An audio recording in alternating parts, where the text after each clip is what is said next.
Chapter 561 Journey to the North. You are listening at novelfull.audio. When they started their expedition, the last vestiges of summer warmth were leaving the Chained Isles. Not every region of the Dream Realm had seasons that were the same as those of the waking world, but this one was somewhat similar. By the time they were supposed to reach Night Temple, autumn would be in full swing. If everything went well, the journey was going to take 2 or 3 weeks. Sunny wanted to reach the mysterious citadel and retrieve the ivory knife by the middle of October, then rendezvous with Effie, Kai, and the fire keepers at the shipwreck island in the first days of November. That would give them almost a full month to reach the Ebony Tower and enter the Seed before winter.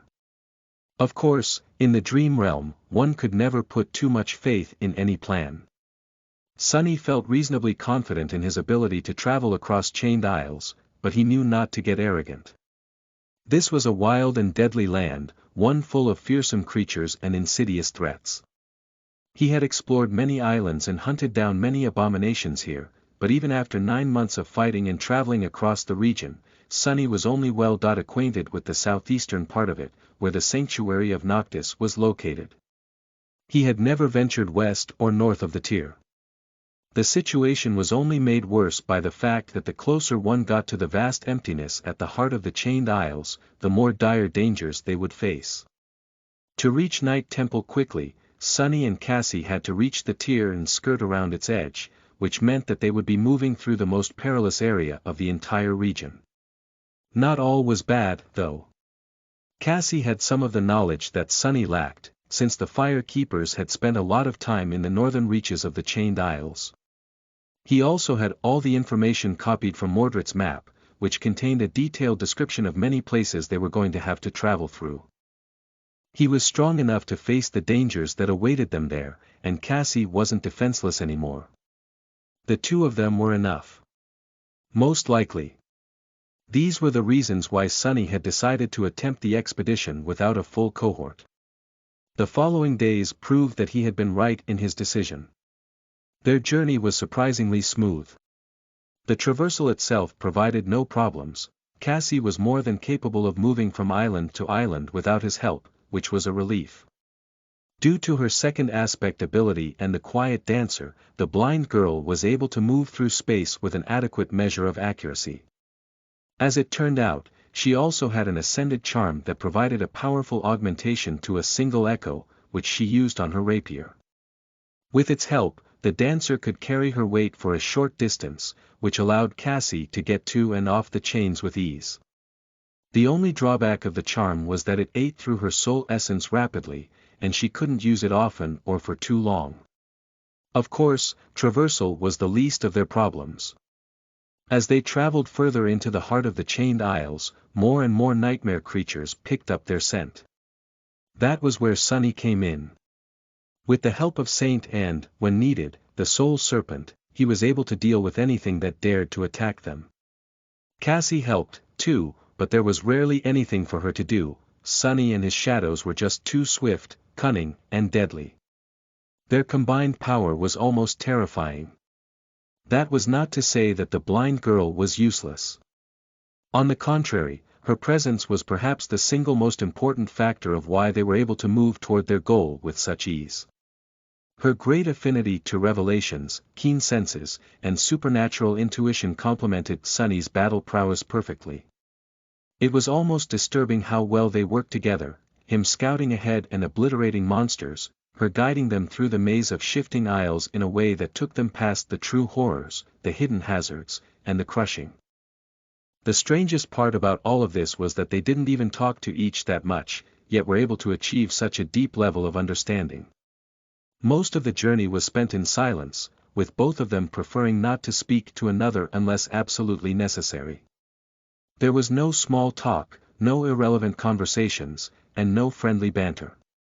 Sunny didn't even talk to his shadows and Saint like he was already used to, which made the silence almost suffocating. It was indeed a bit awkward in the beginning, but then, he got used to it. He actually started to enjoy the peace and quiet, as well as the company of another human being, even if it was Cassie.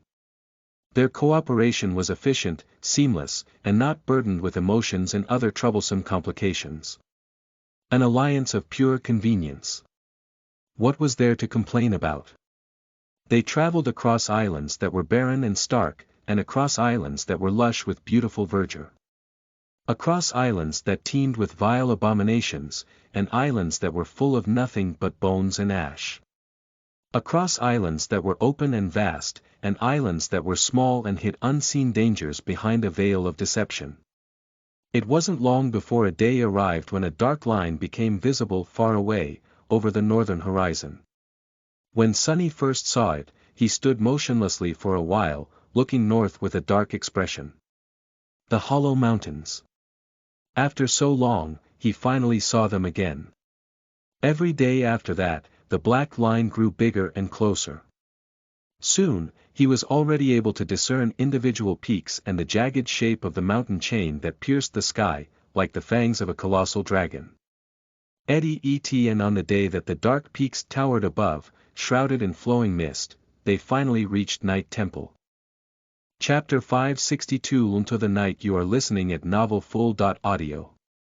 The chain swayed lightly as Sunny and Cassie walked across it, rattling loudly from time to time. Since the island that they had just left was currently ascending, the one in front of them was below and fully visible. The northern island was not too large, maybe 2 kilometers in diameter. Its surface was one vast level plain, and covered entirely by a beautiful field of violet flowers, as if wrapped in a silken mantle. Despite the fact that the sun was high in the sky, the buds of the delicate flowers closed. From what Cassie had told him, Sunny knew that they would open only at night, emanating an eerie and beautiful light. He would have liked to witness that strange and magical sight himself, but right now, there were far more important things for them to do. Not to mention that, at the moment, Sunny's attention wasn't even on the island itself. Instead, he was looking past it, at the draconian peaks of the hollow mountains that towered above the island, submerging it into their vast and deep shadow. They were shrouded in white mist that flowed slowly down the dark slopes and fell into the black abyss of the sky below like an endless wall of white, swirling clouds. The image of it was both magnificent and frightening. It was as though the sky itself was slowly being devoured by the lightless void, or maybe invading it. Looking at the dreadful mountains, Sunny couldn't help but wonder if Nephice was currently lost somewhere out there, in the white mist. Or had she not dared to enter it and instead chose one of the other directions? There was no way to know. With a sigh, he looked down and concentrated on putting one foot in front of the other. Soon, they reached the northern island and flew up, Sunny with the help of the prowling thorn in the dark wing, Cassie by unsheathing the quiet dancer, jumping, and holding tightly to the hilt as the flying rapier pulled her into the air. The two of them landed softly amidst the delicate flowers and looked around. Without the need to say anything, Sunny allowed the blind girl to take the lead and followed her as they walked toward the only landmark on the island, the ruins of the ancient fortress that perched precariously on its northern edge. It was very similar to the crumbled stronghold where he had met Effie and Kai. Trying not to disturb the flowers, they crossed the island and entered the fortress. Nothing attacked them on the way, and there were no sounds except for the whistling of the wind and that of their footsteps. The northern island was beautiful, silent, and strangely peaceful. Looking through the broken gateway of the ancient stronghold, Sunny studied the colossal chain that anchored the isles to the hollow mountains. The swirling mist flowed down on both sides of it, obscuring the point where the chain sunk into the dark stone. He remained motionless for a few moments, then shivered and looked away. At the very corner of the platform that lay beyond the gate, almost unnoticeable, a narrow set of stairs led down, cut from weathered rock. The path snaked around the overhanging slope, clinging to the stone surface as it led to the dark side of the island.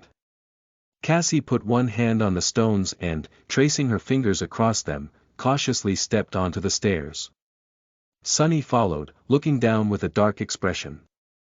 The path leading to the Night Temple was long and narrow. There was barely enough space for two people to walk side by side.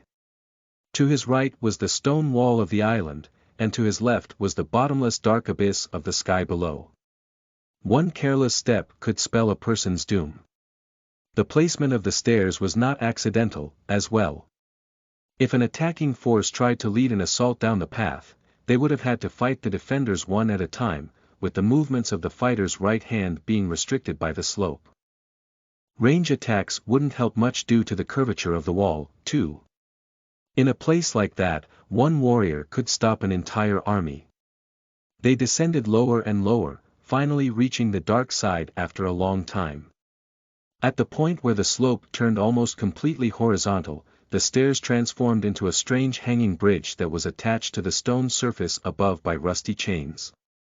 It swayed precariously above the dark chasm of the sky below, leading all the way to the center of the aisle, to the Night Temple. Sunny froze, startled by a mournful sound of a loud bell that suddenly rolled through the darkness. In front of him, at some distance, a magnificent structure protruded from the underbelly of the floating island. Made out of black stone, it resembled a tall, somber cathedral that was somehow built upside down and hovered above the abyss of impenetrable darkness. The foundation was its highest point, and its 7 belfries descended into the depths of the black void, each ending with a short chain that held a massive bell cast of tarnished green copper. Since Night Temple was located under the island, the light of the sun never reached it. Instead, the cathedral was shrouded in eternal shadow, with only the pale shining of the distant divine flames caressing its black walls.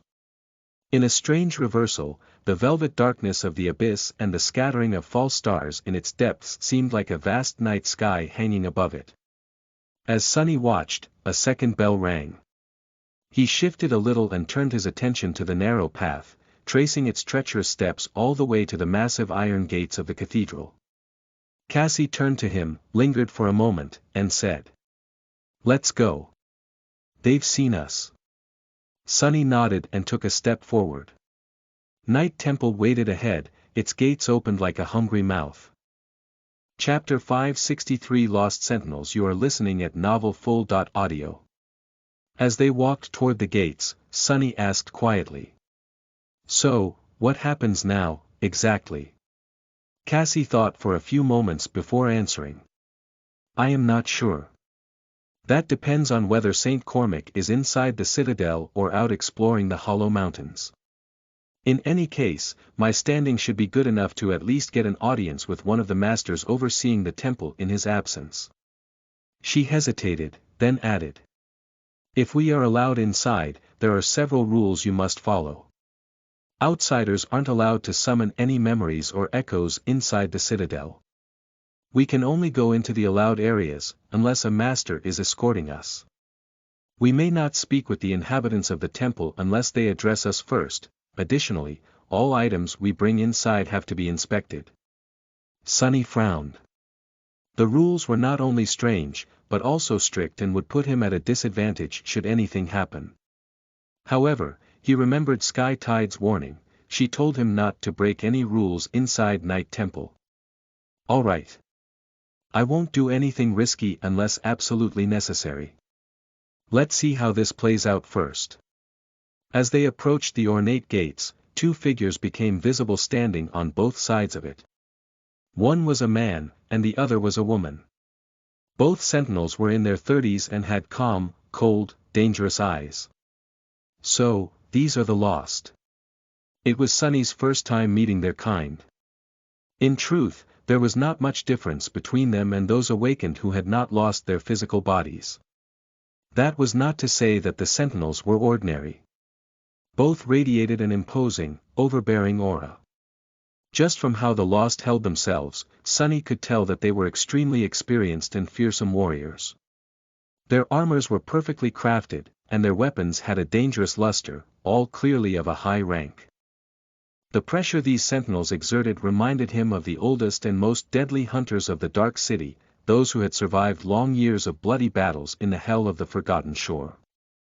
If he was honest, he had to admit that most awakened anchored at the sanctuary of Noctis seemed like children when compared to the 2 lost. These people were no joke. And there were 100 more inside the cathedral, if what Cassie had told him was true. If all of them were the same as the sentinels. Sunny suppressed a shiver. He might have vastly underestimated the scale of the force that Clan Valor had stationed at the precipice of the Hollow Mountains. The somber cathedral hid an entire army. But, why only keep the lost here? What purpose could it serve? The mystery had been tormenting him ever since he learned of it. At some point, one of the sentinels raised a hand, commanding them to stop.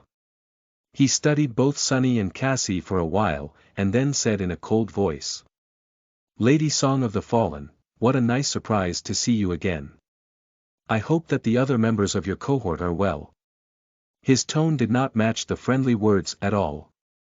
The blind girl simply nodded. "They are well and in good health, anchored at the sanctuary of Noctis." The second sentinel raised an eyebrow and spoke. "Oh. What prompted you to make the long journey and return to our modest citadel, then? In a company of a stranger and without your loyal comrades, no less." Cassie glanced at Sunny and smiled. "This is awakened Sunless, and he is not a stranger. In fact, he is a dear friend of mine and one of the few people in this world I would trust with my life. Both of us used to be Lady Changing Star's companions." Sunny almost choked. Such smooth lies, admirable. The blind girl, meanwhile, lingered for a moment, and then said, "That we hope to have an audience with Lord Cormac." The sentinels remained silent for a while, making Sunny feel a bit nervous. Finally, one of them answered. "Lord Cormac is carrying out one of his missions. He won't be back for several weeks, at least." Cassie's smile didn't waver. Without skipping a bit, she said, her voice as polite and pleasant as before. "Sir Pierce or Lady Wealth, then?" The sentinels looked at each other. After a while, one of them sighed. "Wait here." With that, he disappeared, leaving Sunny and Cassie under the heavy gaze of the remaining lost. Sunny stared back, shamelessly studying the sentinel. No matter how he tried, he couldn't tell the difference. She looked just like a normal awakened would in the dream realm. Well, it made sense. Her spirit body was the same, after all. It was also shaped very nicely. "What are you staring at, boy?" Sunny looked up and smiled. For a moment, he was very tempted to answer honestly, but then his common sense won other. "Your armor, ma'am. It seems like a fine memory." The sentinel snarled and didn't say anything. After some time, the second one returned and beckoned them to follow. They were led into a small, chilly room at the side of the gate and handed 2 sets of simple garments made out of crude cloth, then locked inside. Sunny stared at the bundle in his hands with a perplexed expression. What is that for?" Cassie sighed and unbuckled her belt, then dismissed the quiet dancer and placed its empty scabbard on a bench. "No memories or echoes allowed, remember." Sunny frowned, then glanced at his armor. If he dismissed it, he would be more or less naked. "They are expecting us to change here." The blind girl silently turned her back to him. Sunny hesitated for a moment, then did the same. His shadow looked away, too. Cursing inwardly, he dismissed the undying chain, and felt the shadows in the tiny room shift as Cassie's cuirass and coat crumbled into a rain of sparks. They were close enough for him to hear the steady beating of her heart, and sense the heat emanating from her body. Trying not to let his imagination wander, Sunny put on a pair of simple trousers, and heard the fabric rustle as it slid across her smooth skin. "Bastards, they couldn't give us 2 rooms to change." Suppressing his anger, Sunny put on a tunic and frowned. Its sleeves were too short to hide the coils of the soul serpent. More than that, they revealed the 2 shadows that were wrapped around his body, shrouding it in a thin layer of darkness. Not to mention that both the tunic and the trousers were several sizes too big for him. With a sigh, Sunny commanded the shadows to crawl up his arms, hiding them from sight. Then, he dismissed the serpent and bent down to roll up the pant legs and put on a pair of leather sandals, and cleared his throat. "Are you done?" Cassie answered after a short pause. "Yes." The clothes provided to her consisted of similar sandals and a long tunic that left her shoulders bare and her legs exposed below the knee. The silver half-dot mask was gone, too, revealing Cassie's beautiful blue eyes. Sonny stared at her for a few moments, realizing that he had almost forgotten how they looked. Then, he scowled and banged on the door. Soon, the same sentinel let them out and led them through into the depths of the night temple. As soon as they left the gateway behind, Sonny tensed, as if expecting something terrible to happen. But nothing did. The sentinel glanced at him and frowned. "What are you waiting for? Come. Sir Pierce will be with us shortly." Chapter 564 Inspection. You are listening at NovelFull.audio. The interior of the somber cathedral was as bizarre as its exterior. Sonny expected the actual floors to be constructed properly, and some of the corridors they walked through were. But other parts of Night Temple were upside down, as well, the flat floors serving as ceilings and the arching ceilings serving as uneven floors. And that was just the outward ring. He didn't even want to imagine how the temple itself and the inner sanctum looked. As they walked, he saw several lost silently going about the mundane business of maintaining the citadel. They were dressed in the same crude clothes he was now wearing, and wielded no weapons. However, every one of them, from a person calmly changing the oil in the wall lamps to a man sweeping the floors, radiated the same aura of strength and lethality as the two sentinels that had met them at the gate. They were all battle-hardened, veteran elites. Just what is this place? After descending a few sets of twisting stairs, Sonny and Cassie were led to another, slightly bigger room. That one had a large table in its center. The sentinel gestured at it and said, his voice not betraying any emotions. "Sir Pierce is on his way. Please, present the items you brought from the outside for inspection." Cassie took a step forward and placed her belt and scabbard on the table. The Lost shifted his gaze to Sonny and waited. All my things are stored inside a memory." He considered hiding the existence of the covetous coffer, but thought better of it. There was nothing inside of it worth hiding, anyway. Or rather, almost nothing. The sentinel frowned, then said in a dark tone. "Summon it." Soon, the small box was sitting on the table. Sonny opened it and started producing item after item, slowly building a large pile.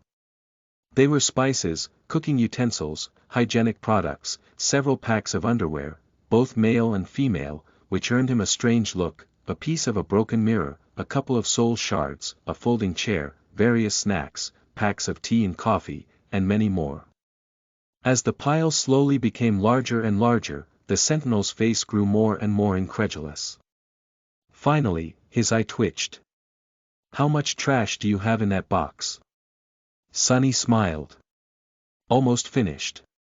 He fished out a tube of sunscreen and several sticks of lip balm, threw them into the pile, then thrust his arm into the maw of the cover's coffer up to the shoulder, swept its bottom a few times, ignoring Weaver's needle and diamond string, then finally took a step back. "That is all." The Lost shook his head and started picking up the items one after another, inspecting them carefully. What he was expecting to discover, Sonny did not know.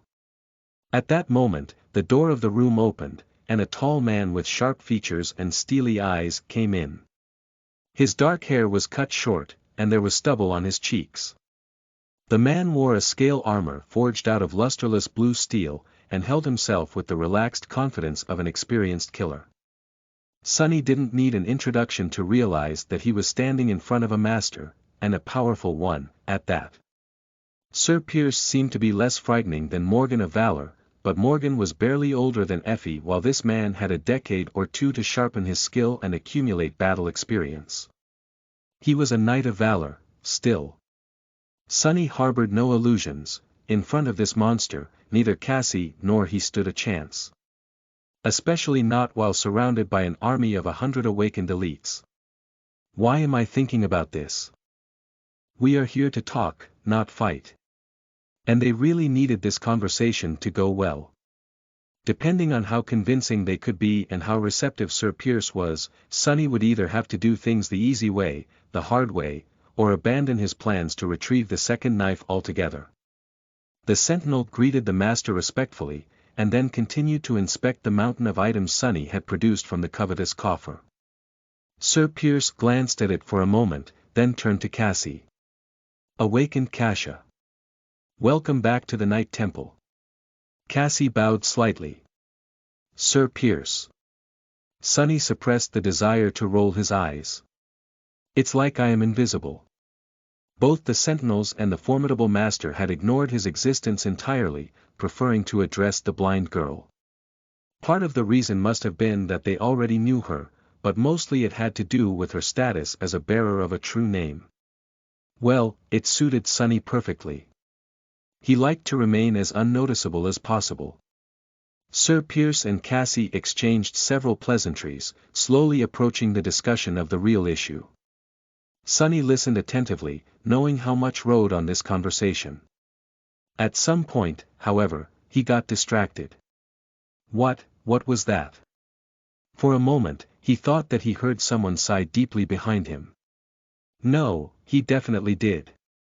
But there was no one there. Sonny frowned. Am I hallucinating, or? It was then that a familiar voice suddenly resounded in his ears. Sunless. I am so glad that you made it. Sonny's eyes widened slightly.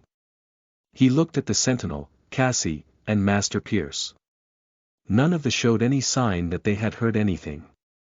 Turning away, as if to stare at the wall, he hid his face and said in a barely audible whisper. Mordred. Where have you been, bastard? His words sounded harsh, but his tone was actually elated. The voice chuckled, making Sonny feel a bit tense, for some reason.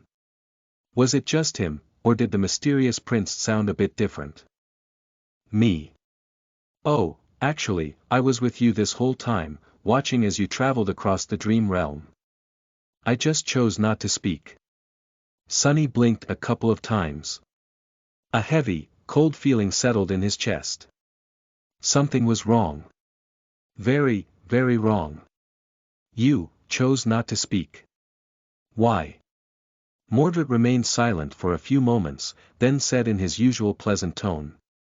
With how cautious you are, I was afraid that you wouldn't come if I said too much. What does he mean? Sonny felt his heart beating wildly in his chest. His intuition was sounding the alarms, filling him a sudden feeling of dread.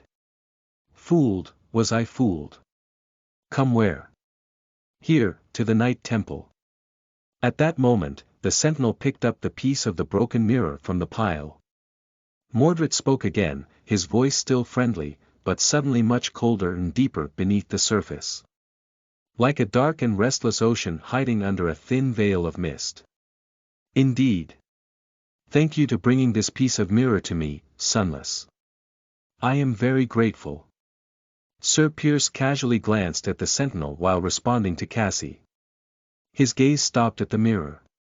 In the next moment, his pupils widened. And very sorry for what is about to happen next. The formidable master was suddenly near the table, the lost thrown aside. The piece of the mirror was in his hand. Throwing a wild look at Sonny, he screamed. Where did you find it, boy? Answer me. Sonny took a stoop back, stunned. I. He remembered St. Tyrus telling him not to mention Reckoning Island. However, at the moment, it seemed like Pierce would rip him apart if Sonny dared to twist the truth even a little. So, he answered honestly. Reckoning. I picked it up after slaying a strange creature. Sir Pierce stared at him for a moment, and then his face suddenly changed. It became deathly pale and motionless, as if aged by 10 years. His eyes grew wide and glassy. The fearsome master was terrified. But before any of them could do anything, a thin crack appeared on the shard in his hand.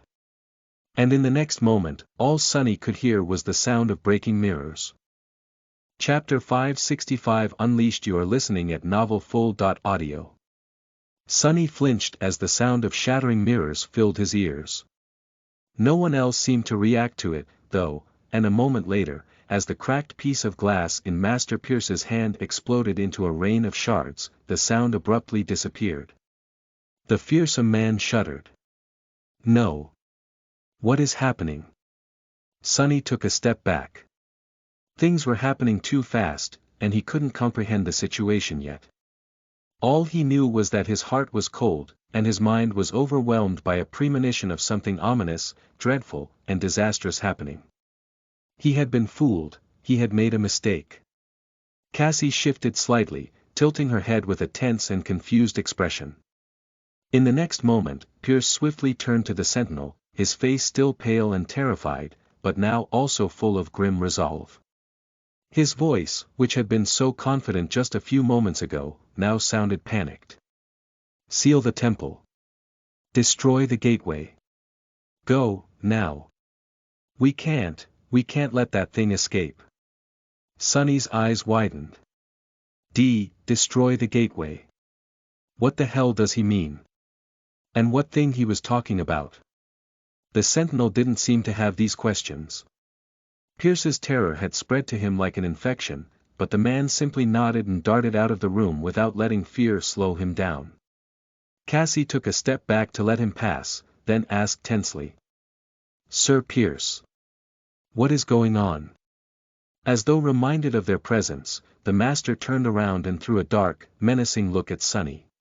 You. His voice shook with barely suppressed fury. Crap.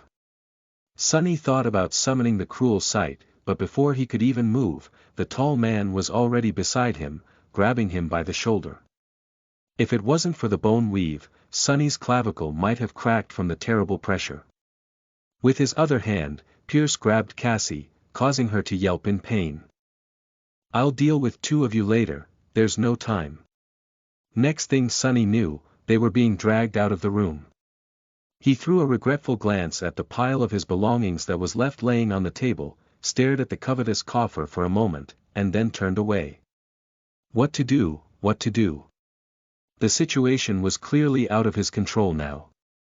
Mordred has done something, had manipulated him to do something, and now, the whole citadel was on high alarm and furious with Sonny.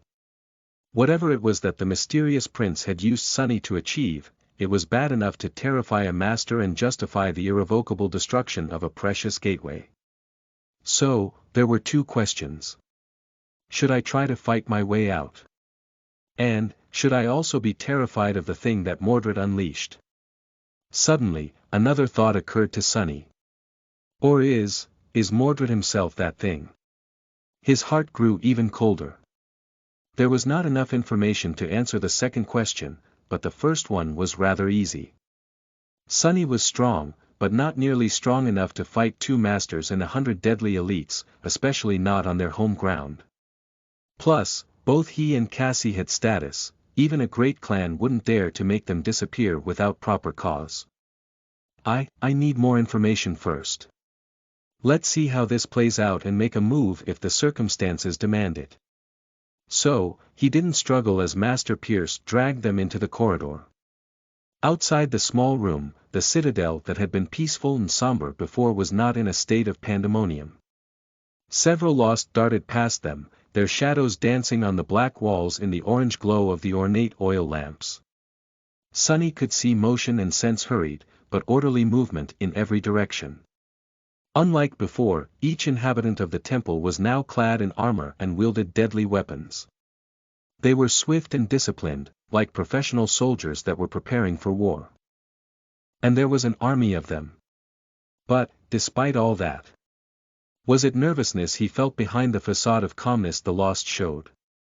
Master Pierce shouted at one of the sentinels, ordering him to stop, then pushed Sonny and Cassie toward the man. Lock these two up in the lesser cell. Sonny wanted to express his outrage, but before he could, the whole temple suddenly shuddered.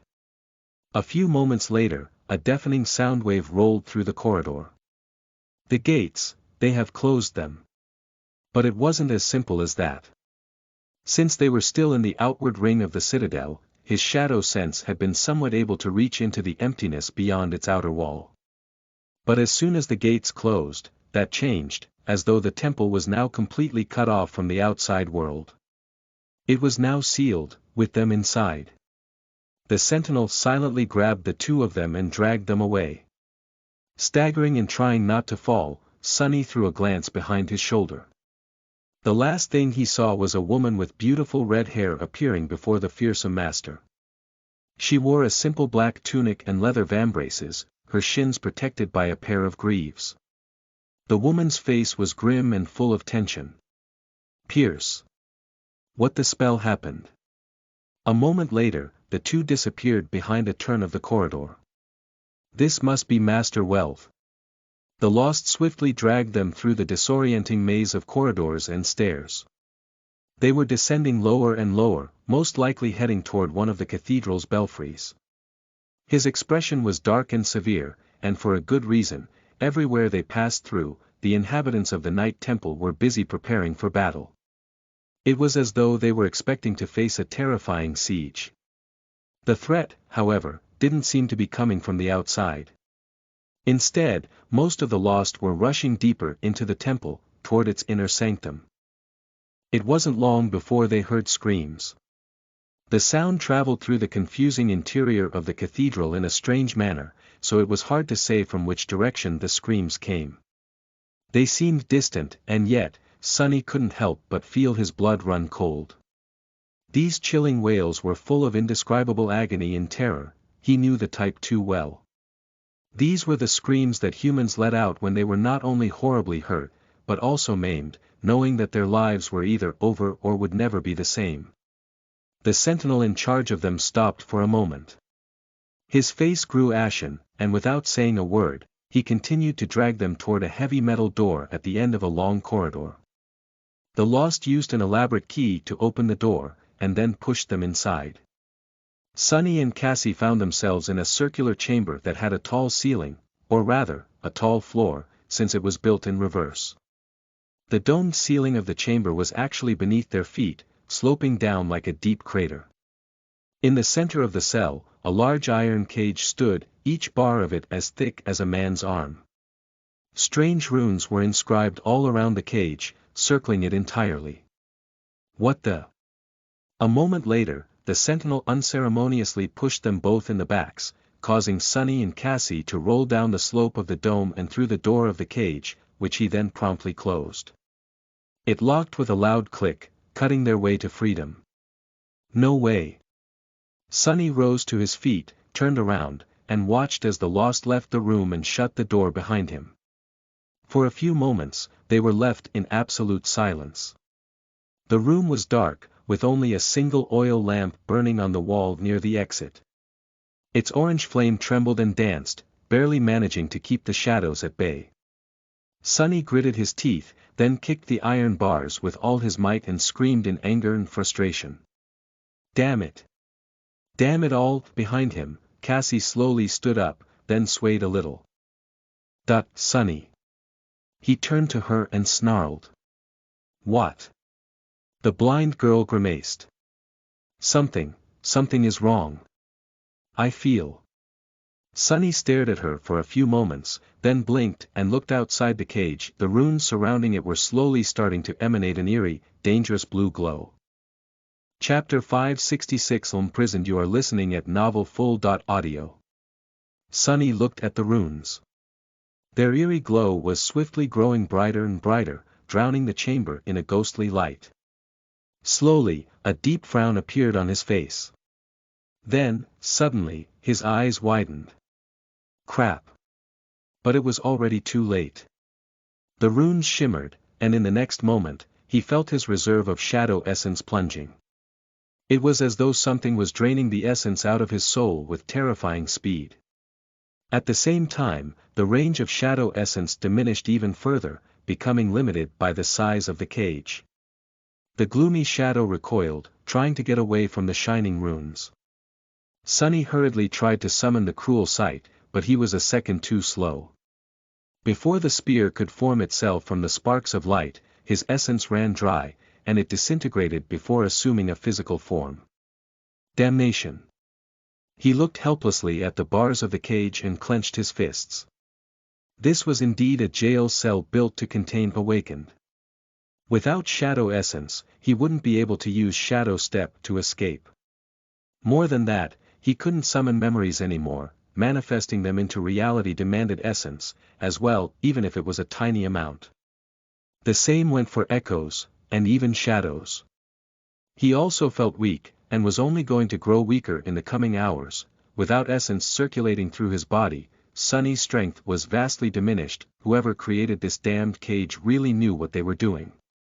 With a resentful snarl, Sunny turned around and allowed himself to slide down to the center of the dome, where Cassie stood with a lost expression on her pale, delicate face.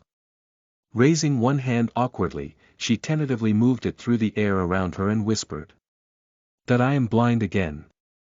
Sunny frowned, stared at her for a moment, and then turned away. "You were always blind." Of course, he knew what Cassie meant. Without soul essence, the aspect ability that allowed her to perceive the world from several seconds in the future was gone, too. It wasn't exactly sight, but something that had replaced being able to see to her. His words might have been cruel, but Sunny was not in the mood for pleasantries. Being locked in a cage, powerless to escape, that was his worst nightmare. And he had no one but himself to blame for ending up that way. Turning away from the blind girl, Sunny sat down, lowered his head, and grabbed it with both hands. Curse him. Suddenly, the cathedral shook again. Cassie remained silent for a while, then said quietly. "This must have been the gateway. They really destroyed it." Sunny closed his eyes. "I guess you are right." He heard her sitting down opposite him and wondered about the black altar that was now laying somewhere in the depths of the citadel in pieces. Was the ivory knife destroyed, as well? Had there even been a second knife, to begin with? Or was it just a lie Mordred had invented to lure him into the Night Temple? What else had he lied about? Sunny gritted his teeth, suppressing a groan. He felt scared, furious, and utterly humiliated. He had been so careful not to trust the mysterious voice after hearing it for the first time. But Mordred had been so helpful, and had provided him with so much valuable information that proved to be true. Sunny was, most likely, only alive because of the lost prince's aid. Even so, he had never lowered his guard. If there had been the smallest hint that Mordred wanted something from him, he would have suspected the worst. But the bastard was just too devious and cunning, terrifyingly so. Mordred had played him like a fiddle. He had understood perfectly just how untrusting Sunny was, and went with the lightest of approaches. Knowing that any pressure would scare his paranoid mark off, Mordred had simply mentioned the ivory knife in passing and never spoke about it again. In fact, after the hook was in, he had never spoken to Sunny again. Observing silently and waiting for his prey to come to him of its own volition. Sunny shuddered. Oh, gods, how much has he seen? He was willing to bet that there had never even been a need for Mordred to wait days between their conversations. All of it was just a part of an intricate web of lies and manipulation. Fool. I am such a fool. How had he allowed himself to be fooled so completely? A crazy smile suddenly appeared on Sunny's face, and he let out a stifled laugh. Wasn't the answer obvious? Truth, his downfall was the truth. Like a masterful liar, Mordred had mixed just enough of it into his lies to make them believable. Oh, the irony. Cassie shifted slightly, and asked, her voice soft and cautious. Sunny. What exactly happened back there? He let out a bitter chuckle and answered in a dark tone. Why? Don't you know everything? The blind girl didn't answer, and after some more time passed, he sighed. Sorry. It was me. I got us into this mess. Sunny straightened and forced himself to calm down. Dwelling on the past was not going to do them any good. The situation was bad, but not hopeless. The future was uncertain, and there would surely be a chance to turn everything around. He just needed to remain in control of himself and be ready to act when an opportunity presented itself. Who said that Mordred was going to have the last laugh? Do you remember the mysterious lost I told you about? The one who had taught me about the seed, and the knives. Cassie nodded slowly. Sonny lingered for a few moments, then shook his head. Well, as it turns out, he lured me into the night temple on purpose. He needed the piece of mirror I found a while back, for some reason. When Master Pierce saw it, all hell broke loose. She remained silent for some time, and then asked. Do you think that this lost is here, in the night temple? Sonny looked away. When he finally spoke, his voice sounded grim. I do. Actually. I think that this whole citadel is a prison. A prison that was meant to contain a single creature. Him. Cassie shivered and hugged her shoulders. A heavy silence settled between them. After a while, she said. Maybe you are right. But, Sonny. Her voice trembled. What kind of a being would require 100 awakened fighters, 2 ascended knights, and a saint to guard it? Sonny stared at her, not knowing what to say. He had no idea. Chapter 567 No Escape. You are listening at NovelFull.audio. Sonny felt that there was a hint about what manner of a creature Mordred was in the fact that only the lost and human echoes had been allowed to guard him, but that was too little information to make a guess. What else did he know about the man who called himself the Prince of Nothing?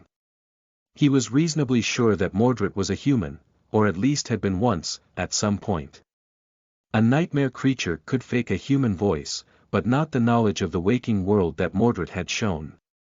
Sonny also felt that the mysterious prince had told the truth about conquering the first nightmare at 12 years of age. Other than that, all Sonny had was the description of the cruel edge, which told of a prince that had been given away to a monstrous dream spawn, and later returned only to find out that he wasn't welcome in his father's home anymore. That and the fact that the mirror beast had been created by Mordred, much like Saint had been created by him. That was not much to go off of. With a sigh, Sonny looked around the cage. Due to the concave nature of its floor, he and Cassie were forced to stay close to each other. The only surface flat enough to sit comfortably was at the very center of the dome, and not too large in diameter. The cage was utterly empty, with the exception of a rusty bucket that was covered by a wooden lid. Sonny stared at a bucket for a while, then grimaced. How long do you think they'll keep us here? Cassie remained silent for a while, then answered evenly. That depends on whether they can contain the prisoner. A deep scowl appeared on his face. Would 100 elite awakened warriors and 2 masters, all in service to a great clan, be able to handle Mordred?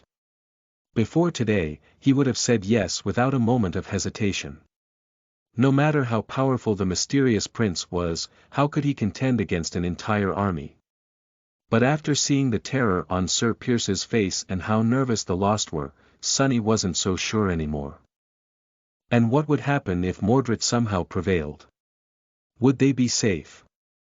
Or, would they learn that terror themselves? Crap. Sonny threw a dark glance at the door of the chamber and closed his eyes. For now, there was nothing they could do but wait. Minutes passed, slowly converging into hours. With no windows, it was hard to measure the passage of time.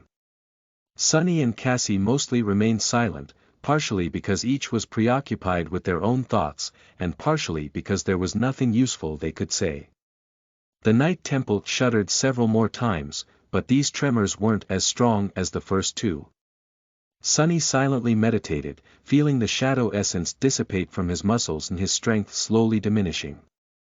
After a while, he stood up, climbed to the walls of the cage, and studied the runes, then explored every centimeter of the cell. He even tried to bend and dislodge the iron bars, but it was useless. The cage seemed to be built to imprison masters or, perhaps, even saints. Even at his full power, Sonny wouldn't have been able to break free with brute force. After a while, he had no choice but to slide back to the center of the dome and resume doing nothing. He hadn't had an opportunity like that in a long while. Actually, doing nothing was sort of relaxing, if he ignored the fact that their lives were hanging by a thread, of course. The blue glow of the runes and the orange light of the oil lamp were soft and dim, leaving the chamber dark and full of shadows. Somewhere outside, a gruesome massacre was perhaps taking place. But here, everything was calm and silent. Sunny was on the verge of dozing off when Cassie suddenly turned to face the door. "Someone is coming." He opened his eyes and stood up, then glanced at the oil lamp with a dark expression. Its dancing flame trembled, and then disappeared for a moment when the door opened with a bang and a gust of wind entered the cell. 5 people came inside. 4 of them were lost warriors, their faces grim and their armor bloodied. One was the same sentinel who had locked them inside, his face ashen and pale, a piece of white cloth wrapped around his head like a makeshift bandage. The 5th was a woman with beautiful red hair, wearing a black tunic. Master Wealth. There was a strange amulet in the shape of an anvil hanging on a thin chain around her neck, and murder in her eyes. The aura she emanated was truly frightening. So, Mordred did not manage to escape, after all. The master threw a cold glance at Cassie, then turned to Sunny. You brought that piece of mirror into the citadel, correct?" Sunny shifted slightly. "I did." The corner of Wealth's mouth twitched. "Who instructed you to do so?" He blinked a couple of times. "What? No one instructed me. I had no idea what that shard was. I just thought that it was curious and picked it up." The beautiful woman glanced at one of the lost, who nodded. "He is telling the truth. Or at least believes in what he says." Sunny studied the lost, who was a man in his 30s, with a gaunt face and clear, gray eyes. Great. Another walking lie detector. Wealth frowned, then pierced Sunny with a heavy gaze. "What was your purpose in coming to Night Temple?" Sunny hesitated for a few moments. When he spoke, his voice sounded frightened and a little shaky. "I've been told that there is a special knife here, on the altar. I am interested in that knife, because it has to do with the past of the Chained Isles. I am a researcher at the Awakened Academy, you see, maybe you've read my previous exploration report. It's, quite famous." The master stared at him for some time, then glanced at the lost with clear eyes, and shook her head dejectedly. "All this, because of one clueless fool." Yes. I am a pathetic, useless fool. Believe it." Sunny cleared his throat. "Master Wealth. I am very sorry for the trouble I've caused, but, what is going on? And when are you going to release us?" She suddenly let out a stifled laugh, then looked at him with a dark, furious expression. "Release you? If you knew what your actions have caused, you would have begged me to keep you in this cell. At least that fiend can't get to you here. No, the 2 of you will remain locked up until we deal with the mess you've made. And we will deal with it, believe me." That was not exactly the answer Sunny wanted to hear, but at least it gave him some information. Mordred wasn't contained yet. Rather, he and the Valor forces seemed to be in some sort of a stalemate. Master Wealth gritted her teeth, then turned away. However, before leaving, she stopped for a moment and then said, her voice grim. "Now that the temple is sealed, no one but Lord Cormac can unseal it, anyway. With the gateway destroyed, there's no escape. Where would you even go?" With that, she clenched her fists and left the chamber. The 4 lost followed, closing the door behind them. Sunny stared at it for a while, a bleak expression on his face. No one but Lord Cormac can unseal it. Crap. The saint was not supposed to return until a month from now. He looked at Cassie, then at their cage, and lastly at the glowing runes. This was going to be a long and terrible month. Chapter 568 Full Circle. You are listening at novelfull.audio. He sat back down, waited for a while, and then turned to Cassie. "Did you take a look at her attributes?" She sat down, too, and sighed. "Yes. Her, the 4 lost with her. Sir Pierce, too. I also saw the name and rank of their aspects. Sunny frowned. What? Since when can you read aspects, too?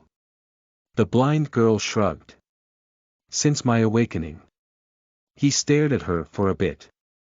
What a useful ability. In worse news, if she had not known some of his secrets before, she surely knew them now. How infuriating. Sunny grimaced, lingered for a bit, and then said. Good. Chances are, we'll need that information before all of this is over. He didn't press her for answers yet, since there was a lot he had to think about. Some more time passed with both of them remaining silent. After a while, the door of the chamber opened once more, and the familiar four lost entered. The one with a bandaged head was carrying a tray of food and a water skin. He studied them for a few moments, a cold expression on his handsome face, and then threw the food and the water skin through the iron bars without approaching the cage. Sunny suppressed his anger and opened his mouth, assuming the persona of a cowardly researcher. Hey! Sir awakened. Can you tell us what is going on? Please, we don't even know what is wrong. The sentinel glanced at him darkly and spat in a commanding tone. Silence. His voice was clear and strong, full of arrogant confidence, and deep animosity toward the two of them. Without saying another word, the lost left, once again locking the door behind them. Sunny remained motionless for a few moments, then slowly lowered his gaze and glanced at the food that rolled down the slope of the dome to his feet. Then, suddenly, he threw his head back and laughed loudly. Oh, gods. Never thought I'll be eating this crap again. Right in front of him, reflecting the blue glow of the runes, two colorless tubes of synth paste were lying on the floor. He knew their shape all too well. They had a late supper, which consisted of a synthetic paste that had the consistency of mud and tasted about the same. Still, this vile invention was cheap to produce and supposed to contain all the nutrients one needed to, barely, survive. Sunny had not missed the damned sludge at all.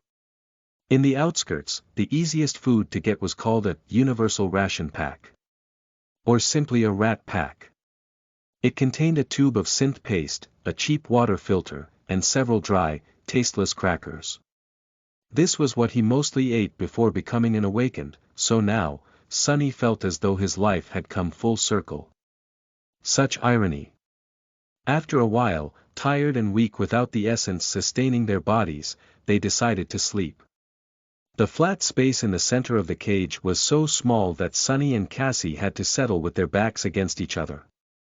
With nothing but 2 layers of thin fabric separating their skin, Sunny could feel the heartbeat reverberating through her lithe body. The cage was cold and chilly, but at least his back was warm. They lay in silence for a while, trying to fall asleep. Before they did, however, Cassie suddenly spoke. Sunny. Her voice was quiet and hesitant. How is she doing? Do you know? He kept his eyes closed and remained silent for a few moments, then said with no particular emotion. She is doing great. She is a devil already. Now stop bothering me. Cassie sighed, and didn't say anything else. In the middle of the night, if it was night outside, he suddenly woke up, disturbed by a sudden change in her breathing. Through the thin fabric of their clothes, he could feel the blind girl's body tense up, her breathing rugged and uneven. Sunny hesitated, then turned around and looked at Cassie. In the pale glow of the runes, her delicate face seemed white and bloodless. It was contorted in a tortured grimace, with beads of sweat appearing on her forehead. Her eyes were moving hectically behind the eyelids. Bdnvl he lingered, not knowing what to do. It was obvious that Cassie was having a vision, and that like most of her visions, this one was painful and terrifying. Was he supposed to wake her up? Or would it do more harm than good? Before he could decide, she suddenly sat up with a stifled yelp. Her chest was rising and falling wildly, and there was a panicked expression on her face. The blind girl raised her hands and tried to feel her surroundings, clearly not quite remembering where she was. Sunny caught one of them, making Cassie flinch, and said darkly. "Take a hold of yourself, damn it. You're in a cage in Night Temple. Stop thrashing around." She froze, surrendering to his iron grip. After a while, Cassie took a deep breath and said weakly. "That I'm all right." He let her go, picked up the mostly empty water skin, and put it onto her hand. The blind girl drank the last of their water and closed her eyes, her breathing slowly returning to normal. Sunny waited for a minute, and then asked in a gloomy tone. "Another vision?" She silently nodded. A dark grin appeared on his face. "What? Did we die again?" Cassie shook her head, then opened her eyes and frowned. "No, no, this time I saw someone else." She put the water skin on the floor, hugged her knees, and spoke again, her voice still tense, but now much calmer. "It was one of the lost, the man with gray eyes who advised Lady Wealth. He was in front of a large crucible, throwing shards of broken mirrors into the fire. There were thousands of them, all reflecting his image. Only, at some point, one of the reflections stopped." She shivered. The lost stopped, too, and stared at the motionless reflection, his eyes full of utter terror. It was as though he was paralyzed by fear. He opened his mouth to scream, but no sound came out of his mouth.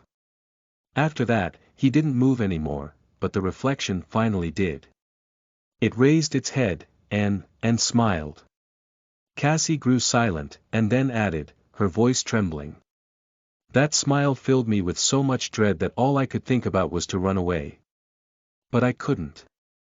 That was when I woke up." Sunny looked at her for a while, thinking. His face was cold and grim. It wasn't hard to understand what the vision was about. Mordred's aspect was somehow tied to mirrors, after all, but what did it all mean? What were his powers, exactly? He sighed and turned away. "It's fine. You did well. Go back to sleep, if you can." She listened to him and slowly lay down. However, Sunny could tell by her breathing that the blind girl was wide awake. He couldn't sleep, too. In the morning, the door of their cell opened, and the same group of lost brought them more food. Only, this time, there were only 3 of them. The man with gray eyes was nowhere to be seen. Chapter 569. On the 7th day. You are listening at NovelFull.audio. The 3 lost seemed to be in a better shape than they had been the day before, their armor was cleaned, and their wounds were properly tended to. However, somehow, they looked worse to wear. Their faces were paler, their movements were full of tension, and there was a strange darkness hiding in their eyes. Only the sentinel who had spoken to Sunny before was the same. If anything, his cold resolve seemed to have grown stronger, as did his silent hostility. Without saying a word, he threw the tubes of scent paste into the cage, then pointed at the water skin laying on the floor near Cassie. Sunny tossed the empty water skin out, and received a new one in return. "Sir. Can you please tell us what is going on? Where is your, 4th friend? Did something happen?" The sentinel stared at him with a heavy, grim expression. When he answered, his voice was steady and even. "Don't speak unless spoken to." With that, the lost left. The door of the cell locked with a loud click, the flame of the oil lamp trembled, and everything became silent once again. Sunny sighed. What an unfriendly fellow. Just like that, their imprisonment started. There were no windows in the stone chamber, so it was almost impossible to track the passage of time. Their only hint was the appearance of the 3 lost, who brought them food and water once every day, and sometimes changed the oil in the lantern. Sunny and Cassie spent the first few days in silence and tense, grim anticipation. They slept back to back, sharing the heat of their bodies to overcome the chilling cold of the prison cell, and suffered through the daytime without speaking to each other unless absolutely necessary. Both were waiting for something disastrous to happen. However, nothing did. The Night Temple had not shaken again, and nothing came through the heavy door to either set them free or destroy them. Neither Master Wealth nor Master Pierce had visited the enchanted chamber, as well, as if Sunny and Cassie were completely forgotten. The stone cell was silent and unchanging. However, they could still tell that something sinister and dire was going on outside. The evidence was in how the three lost that brought them food, their only connection to the rest of the world, looked and behaved. With each day, two of them seemed more and more frightened, while the third grew increasingly cold and grim. No matter how much Sunny tried to get the sentinel to speak, the arrogant warrior refused to tell him anything, and only glared at the prisoners through the iron bars of the cage, his eyes full of ire. Their actions changed, too.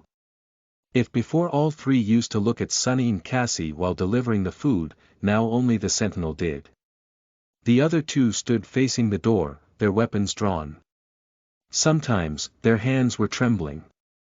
Realizing that nothing was going to change any time soon, Sunny had to reluctantly change his behavior. He shared everything he knew about Mordred with Cassie, and learned everything she remembered about the Night Temple in return. With nothing else to do but teach each other, they went over every little detail many times over, only to end up with nothing. No new clues, no deeper understanding, not even a good guess or two. It was simply a dead end. For now. On the seventh day, the three lost arrived as usual. The sentinel walked forward and threw the tubes of synth paste into the cage, while the other two assumed defensive positions behind his back. Their eyes seemed dark and hollow. However, before Sunny could toss the empty water skin outside, a chilling scream suddenly resounded in the corridor outside the door. A long, drowning shriek echoed from the cold stones, full of torment and indescribable agony. How could a human throat produce such a sound?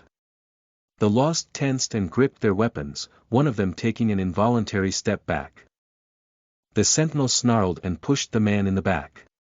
"Get a hold of yourself, cowards. Remember your duty." With that, he threw the water skin to Sunny and rushed outside, a slender sword appearing in his hand from a whirlpool of dancing sparks of light. The others gritted their teeth and followed, shutting the door behind them. The flame of the oil lamp trembled. On the next day, when the door opened again, only two lost walked through it. One of the surviving lost looked like a walking corpse. There were no wounds on his body, but his eyes were dull and glassy. He glanced at Sunny and Cassie lifelessly, then turned around and raised his weapon, staring at the open door with tired dread. Even the arrogant sentinel seemed a bit diminished. His handsome face was still cold and resolute, but there was a slight weakness to how his shoulders were set, and a slight uncertainty to his movements. He tossed the tubes of synth paste and the water inside the cage, not even waiting for Sunny to return the other two water skins. Sunny wanted to try to get the lost to speak to him again, as usual, but then thought better of it. There was a sharp edge in the man's eyes that made the idea of pushing him even a little seem too dangerous. The two lost left, leaving the prisoners alone again. Sunny stared at the door and the orange flame of the oil lamp dancing beside it for a few minutes, then shivered and turned away. Their jailers returned several more times. With each day, they looked more disheveled and exhausted, the darkness in their eyes growing deeper and deeper. A few times, Sunny could hear strange, disturbing sounds coming from the corridor, but the two lost did not seem to react to them at all. A week later, the food did not arrive for an especially long time. Sunny glared gloomily at the door, feeling pangs of hunger torment his empty stomach. One tube of synth paste a day was not nearly enough to satiate him, so he was always hungry, just like he had been in the past, living on the streets in the outskirts. Hours passed, but the two lost were nowhere to be seen. Where the hell are they? Then, something suddenly crashed into the door from the outside with a loud bang. A bit of dust fell from the ceiling, and then, everything became silent once more. Sunny remained motionless for a few moments, then slowly looked down. Something was flowing from beneath the door, streaming down the slope of the dome toward the cage. In the dim orange glow of the oil lantern, the liquid seemed almost black. But he knew its smell too well. Blood. It was human blood. After that day, no one came to feed them anymore. Chapter 570 Thirst. You are listening at NovelFull.audio. Sunny looked at the stream of blood that was getting closer and closer to the cage, then glanced back at the door and waited, wondering if someone, or something, would burst through it and enter the cell. But nothing did. After that first loud bang, everything stayed eerily quiet. Seconds passed, then minutes. Finally, he slowly turned away from the door and looked at Cassie. "Do you smell it?" She lingered for a moment, then nodded. "Blood." Sunny remained motionless for a bit, then walked back to his usual place and sat down. His face was grim. After a while, he said in a dark tone, "We are going to need to start rationing water. Humans could survive for a long time without food, but water was much more precious. Without it, a healthy human could die in a matter of days. And there were very few more agonizing ways to go." Cassie turned her head, then asked somberly, "Why? Do you think that they are going to just leave us here?" Sunny opened his mouth to retort that she was the one who could see the future. But in the end, he held his tongue. Just in case. They had one full water skin left.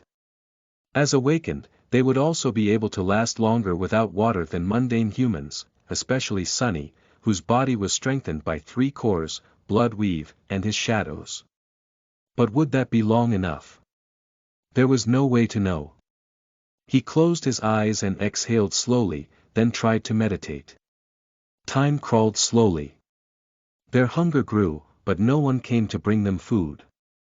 With their last connection to the outside world gone, it was impossible to tell what day it was. Sunny and Cassie remained in the barely illuminated darkness alone, waiting for something to happen, or slept while shivering from the cold. It wasn't long before their water ran out. The water skin wasn't that large, to begin with. Then came the thirst. Sunny thought that he knew what madness felt like, but after spending several days, at least he thought that a few had passed, without drinking anything, he learned that there was a completely different realm of crazed delirium. The feeling of thirst was absolutely maddening, torturous, and suffocating. His throat hurt as if it was being cut, his lips had dried and cracked, and so did his tongue. His head was full of pulsating pain, and his muscles were experiencing excruciating cramps. All he could think about was water, water, water. The worst part of it all, however, was the fear. Fear that he was going to die in this cursed cage like a dog, forgotten and discarded. Maybe one day someone would open the heavy door, and find his desiccated corpse reaching hopelessly and pathetically toward it through the iron bars. Sunny had tried everything he could think of to get out of the cage, but nothing he had done helped.